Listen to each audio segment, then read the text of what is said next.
About a year ago, I reviewed the Epson EcoTank ET-4850 printer and shared why I was so excited about moving away from inkjet cartridges and using a tank-style printer instead. Well, I've got updates to share after a full year of heavy use, so if you're curious about how it's holding up, or if you're wondering if a tank printer is right for you, stick around. Hi, I'm David. I'm a graphic designer, illustrator, and Papercraft artist. I purchased my Epson EcoTank ET-4850 with my own money, and to be honest, I was skeptical about tank printers.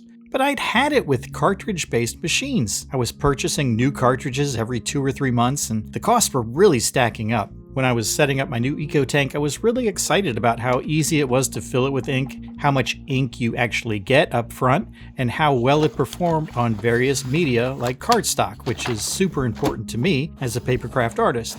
Fast forward a year and I've printed a lot of pages, but how many pages have I printed out? Well, I can show you. So let's print out a log sheet of everything I've printed since day one. I've printed 1,728 pages, and 1,662 of those pages were color pages. So I'd say the workload in my studio is an excellent stress test, and I'm impressed at how far that initial ink has stretched. In fact, let's compare where my ink levels were when I first installed the ink and where they are now. Here's a real-world example of what I use my printer for: Papercraft templates. These are from my Spooky Monsters kit, and the printer handles them beautifully. This is a loop, and it magnifies things ×8, so let's take a look.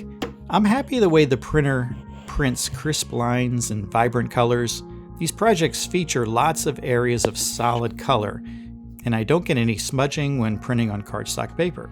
And here's a close-up of what text looks like, and this is pretty small text. This is a 9-point sized font. Now, about photo prints. A lot of you asked how the printer performs with glossy photo paper, printing more traditional photos, so let me show you a sample. You definitely want to use the right paper for the right project. This is Epson premium photo paper. Let's get this loaded in. And here's a photo of me from a recent magazine shoot that's full of color, so this should be a good example. Make sure you tell the printer what paper you're printing on, and let's choose maximum quality. Print. Here we are. The colors are bold, the details are sharp. The output is frame-worthy in my opinion, except for this kooky guy in the photo. But if you're into photography, I think this printer can definitely handle your needs. But note, the Epson makes an EcoTank Photo ET-4850, and that uses 6-color photographic dye inks. So if photography is the most important thing that you're going to be printing, that might be the best machine for you to get.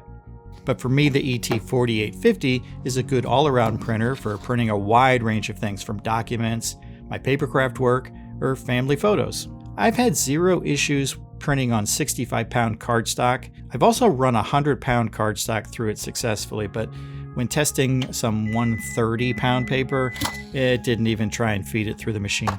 Another question that popped up a lot in the comments of my initial review was this. It's the worry that tank printers have a sponge reservoir in the back of the machine to help with excess ink when cleaning itself, and it potentially becomes saturated over time. And some of you even suggested that once that happens, that the machine is broken, it just won't work anymore. Well, I took a peek behind the machine and I did find where this sponge tray is located, but as you can see, there's a screw here and you have to unscrew this to open this drawer. I reached out to Epson directly and they said if this sponge ever becomes filled, the printer will warn you, and then you can replace the waste reservoir to reset the printer. This hasn't happened to me yet, but I'll make a follow-up video about it when the time comes.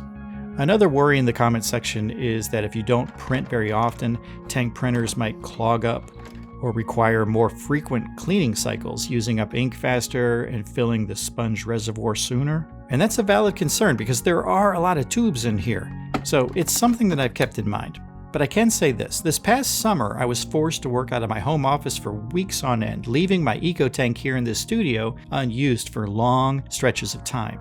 And when I finally returned, I tried printing again, and I was relieved to see that it worked perfectly. No clogging. I was happy, and that might not be the case for everyone, but it's been my experience so far. It was really obvious in the comments of my last video that some of you love Epson, while some of you like Brother, Canon, HP. I'm sorry, I can't give you a head-to-head comparison video about those different brands because this isn't a sponsored video. But if any printer manufacturers out there are watching and want to send me a machine to test out, feel free. The truth is, from a consumer point of view, printers are more affordable now than they used to be, and options like tank systems let you stretch your ink farther. So I think it's a good time to own a printer.